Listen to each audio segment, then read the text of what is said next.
Asking for what you want, being brave, being bold, saying the thing out loud.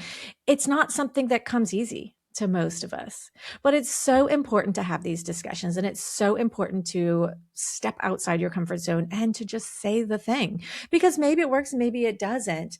But by being bold every single time, you're more likely to attract to you the things that you want, right? It's like what people talk about manifesting. It's exactly manifesting your own destiny. So before you think that this is going to be an episode about public speaking or getting over stage fright, yeah, we know those are important topics too, but it's not. Today is about for the women who are already showing up, who are already sharing the work, who are already in the rooms, but it's how things change when you decide to show up bigger, when you get bold, when you really put yourself out there and what that means and what that feels like and why that's important. So it's time to stop editing yourself down. Start speaking with the kind of clarity, conviction, and courage that builds real trust, real influence, and a legacy that actually means something. Because isn't that at the end of the day what we're looking for? I heard a story today that I just can't stop thinking about. Okay, I love a good story. Tell me. So I was at an event this morning and Anna Mears was speaking. So Anna Mears is a multiple Olympic gold medalist for Australia in cycling. She's one of Australia's all-time greatest ever athletes. So the Olympics is coming to Brisbane in 2032. So she was speaking. Not only is she a past multiple gold medalist, but she's also the chef de mission for Australia. Mm, amazing. Yeah, she's quite amazing. Her story of resilience is certainly worth looking up. When she was an athlete, injuries, she broke her neck. Like the incredible comeback story is in itself worth looking up. But the story that I really just struck me today that she shared is how she got the opportunity to be the chef de mission for the Australian team. So she was being interviewed after she retired from Olympics, right, from competing. And even retiring from competing is a journey for an elite athlete because their identity is all wrapped up in who they are. And I mean, I can't even imagine what it's like to not be that person anymore and then to reinvent yourself, right? When we talk about personal branding, this is like right on par for that.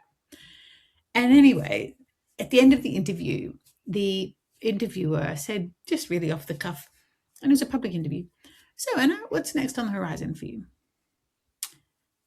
And she paused for a moment and she remembered that as an elite athlete, she'd always been encouraged and known that you need to ask for what you want. So she said it. She said out loud for the first time publicly in front of thousands of people, "I'd love to be Australia's chef de mission one day." Bold. I love it. She just said it out loud. Just said it out loud. Just said it out loud for the first time ever. And believe it or not, her phone rang the next day. Her phone rang. What she didn't realize, which she had no knowledge of, is that that position had recently become available.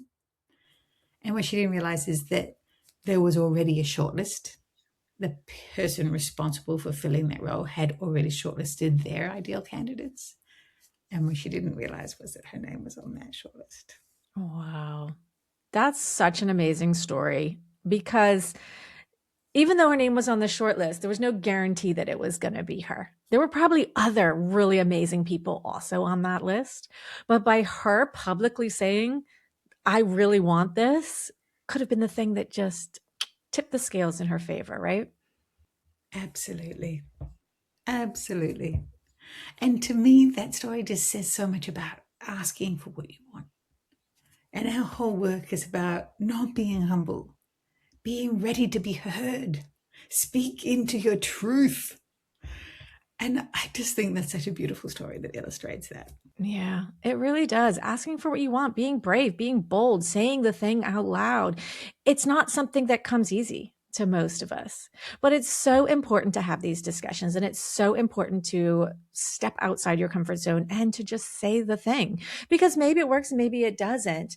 But by being bold every single time, you're more likely to attract to you the things that you want, right? It's like what people talk about manifesting. It's exactly manifesting your own destiny. So before you think that this is going to be an episode about public speaking or getting over stage fright, yeah, we know those are important topics too, but it's not. Today is about for the women who are already showing up, who are already sharing the work, who are already in the rooms, but it's how things change when you decide to show up bigger, when you get bold, when you really put yourself out there, and what that means and what that feels like and why that's important.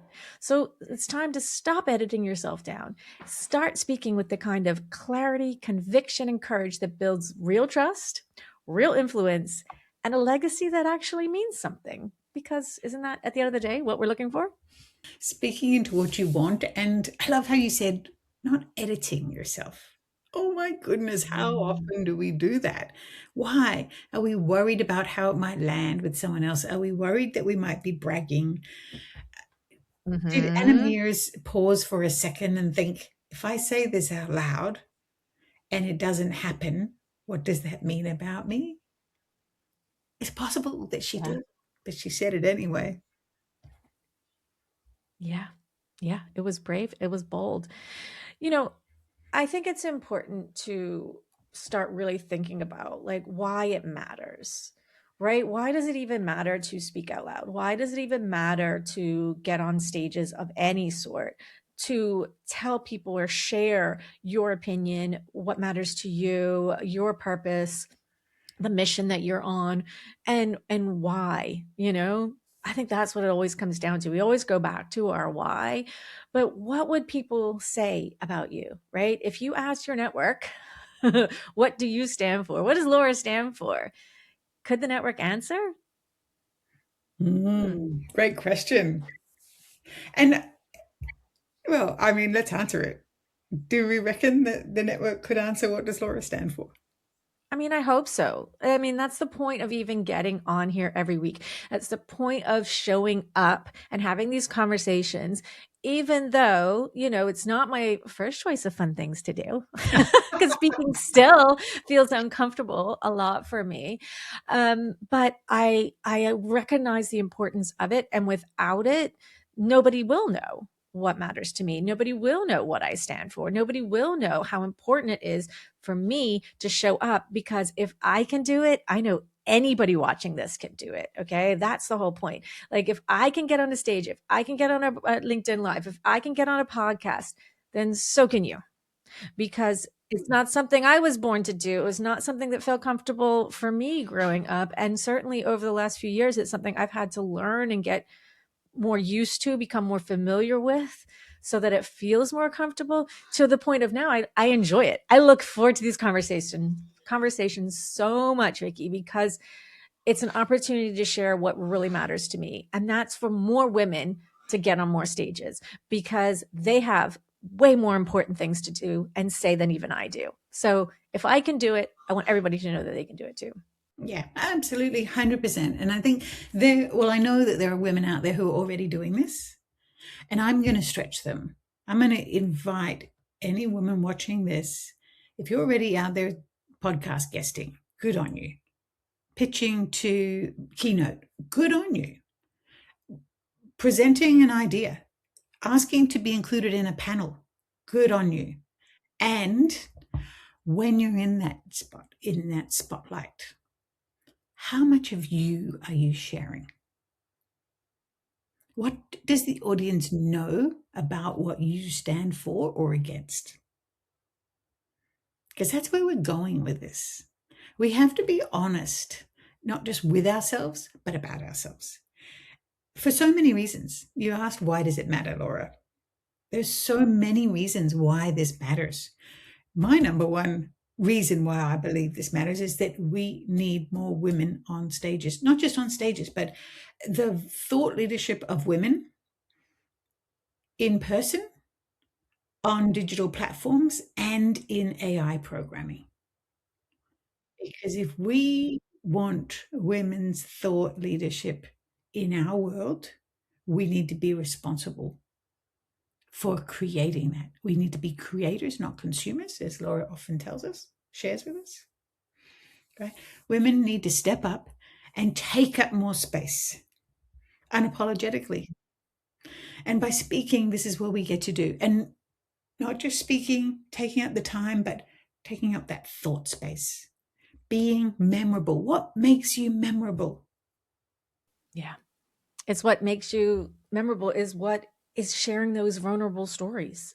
Exactly what we talk about in our system all the time. And I read a really interesting statistic this week that said that 90% of people consume, 9% contribute, and 1% create.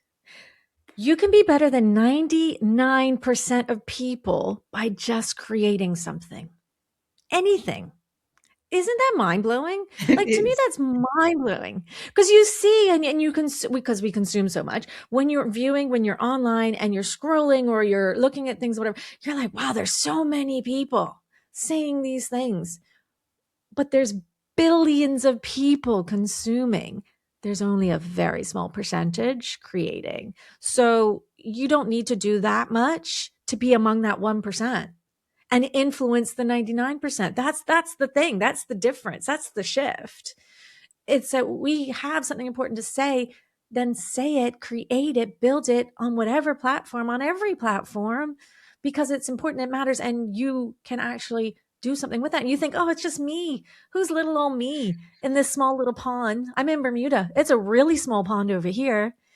But yet, if only 1%, how many, with 60,000 people live in Bermuda? If 1% of them are creating, think of how many people that is. It's such a small number. And you could be part of that. So that's the message. Like, that's the understanding. It's when we break that down, you realize it's not that overwhelming, right? And you're not actually fighting with that many people to say something important. And especially if you're thoughtful about how you say it and you're on brand and on message all the time. This is why branding is important, because it's that consistency that builds over time, that builds the trust. It builds the know, because people get to know you and they get to like you, and then they want to share you and your message, or they want to be part of it, or they want to buy from you, or they want to learn from you, or they want whatever it is. It doesn't matter. But if you're not out there invisible, then you're just in the 90% of the consumers. And yeah, I feel like I want more women being the creators, because then we create a better world and better businesses for everyone. That's the point. I love that point. And it's so easy for us to slip into that 90%. That's where we've been conditioned to sit. That sit off, listen to everyone else's views, have your own views, but keep them to yourself, right? We've conditioned to be agreeable, right? To hedge. If someone asks us for an opinion, we might even say, and I'm saying we as the generalized women, right? Because I believe we've all been there, even if we're not doing that now. Remember where you were, yeah? And if someone asks for an opinion, we still will say, well, there's a few perspectives on that. We hedge. Like, what is wrong with just saying what you think? It's Because we're judged for it, Vicki. It comes down to the judgment. And I think, often we avoid being judged, right? But the problem is, and we believe in magnetic marketing. So that means you're going to attract the right people to you and repel the others. But people are afraid of the repelling part of being magnetic, but it comes with the territory, and it's okay. And I think once you accept that, your limitations drop, and you can just do anything, because you have to just accept it comes with it. You can have the most positive message out there, and you start putting it out in the world, and all of a sudden 1 million people view a post you make on social media, for example. Out of that 1 million people, there are going to be some negatives, some haters, some judgment. They're going to find one small thing you said or something in the background of your video and have an opinion on that. And that's just the reality. And most people want to avoid that reality. And that's why I think a lot of people hold back on their opinion. But, and we're not saying you have to use that opinion all the time, everywhere, and do your best to really make everybody angry. Like, that's not the point either.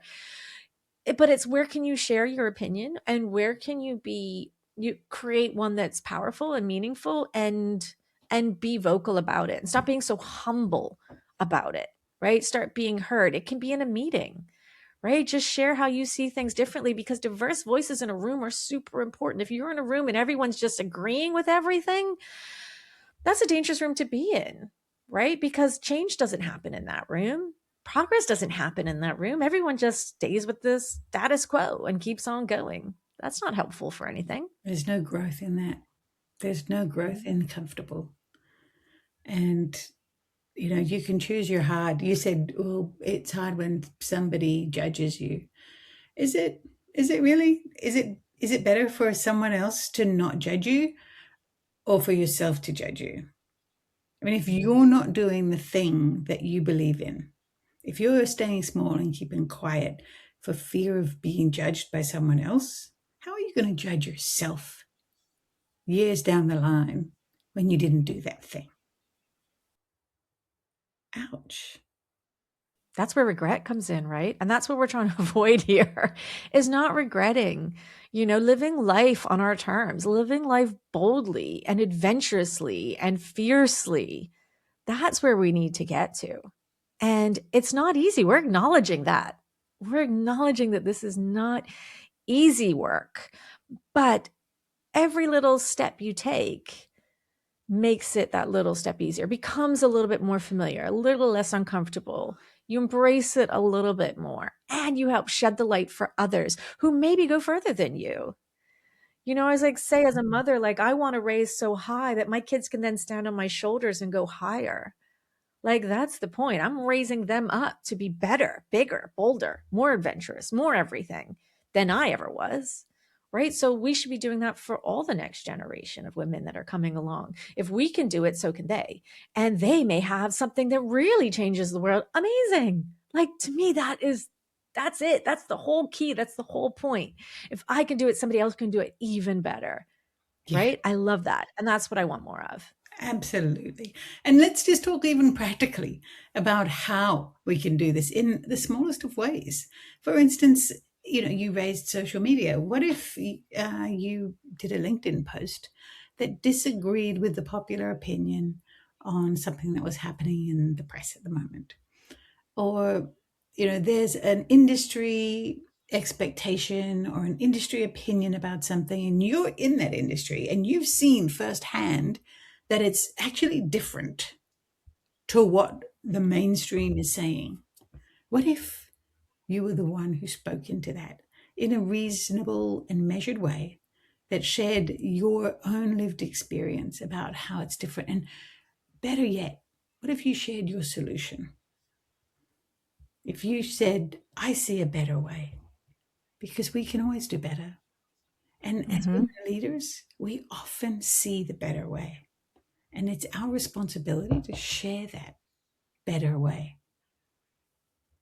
If it's disruptive, oh well. Exactly. Can we be more disruptive? And where can we be more disruptive? Maybe it's in a networking event, where you're sharing your opinion and you're talking about what's being overlooked in your industry, what's broken in your industry. What do you wish more people were talking about? These kinds of things. This is where you can get really good conversations going. Or on LinkedIn, can you post something that shares like a position, an opinion, something strong, and get some feedback? Those are the posts that are the most viral, the ones that are a little bit controversial, that strikes a little nerve, perhaps. Can you share here's what I think most people get wrong about X, right? So whatever that means for your industry, or this is what I disagree with about Y. Maybe be a little disagreeable, maybe share a little point, and let's see what the feedback is. Then you get more stuff that you can talk about. You can engage more. You can bring in more interesting thought leaders into your sphere to have bigger conversations, better conversations. This is where things get really exciting when it comes to personal branding. When you start sharing stuff like this, you tend to attract the others. Now, you're going to attract the negativity too, but look out for the ones that come in and support you. Wow, because all of a sudden, now you're getting some deep conversation. Now we're getting somewhere. Maybe now is where real change can happen, right? And when you have a cause and you can say it publicly, what is your cause? Is it gender equity? sustainability, ethical business, mental health? What is it? Like, what is it that lights your fire and gets you worked up when you want to have those types of conversations? Then let's have those conversations. Let's take the chance to put them out there and see. Right? It's all a big experiment. Like, I've been in marketing since I was 16 years old. My whole career has been experimenting with, how to show up for all of my clients. And now I'm experimenting with how to show up for myself and what really matters to me and to us in this business. It's amazing. That is amazing. I love that you're experimenting how to show up for yourself. And that's the humanity and the humanness that marketing is beginning to miss.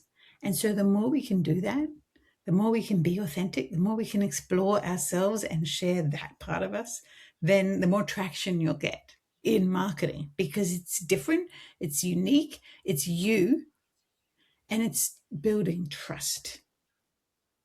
Mm, Yeah. yeah. Building trust builds Trust. influence, and building influence means you get to build your legacy. Yeah. Exactly. So there's so many things we can say about personal branding, and speaking is just one of the 6 steps that we share, one of the 6 steps. And there's reams that we can say about speaking in itself. And we do share a lot of the practicalities and a lot of the inspiration, the stories, the examples in our workshop, which we host every month online. And you're very welcome to join our workshop. Laura will be there, but I'm talking to you. I wouldn't miss it. It's my favorite event of the month. I love that we host it every month so that you can come along. You're going to learn something new every single time. And we're going to go deep, and we're going to go deep on the why it matters, how, what you can do, and have the conversations. We want to hear from you. Like, where are the challenges that you face in this space? And why do you think personal branding is important for you? I want to hear. So come along, tell us, share with us. Let's connect, let's communicate, and let's build a big legacy, together of what we can do in this world. And it's big. And we love to have these big, bold conversations. And always thank you for joining us. Somewhere around here, there will be a link. You can come sign up and join us. And we'd love to see you there.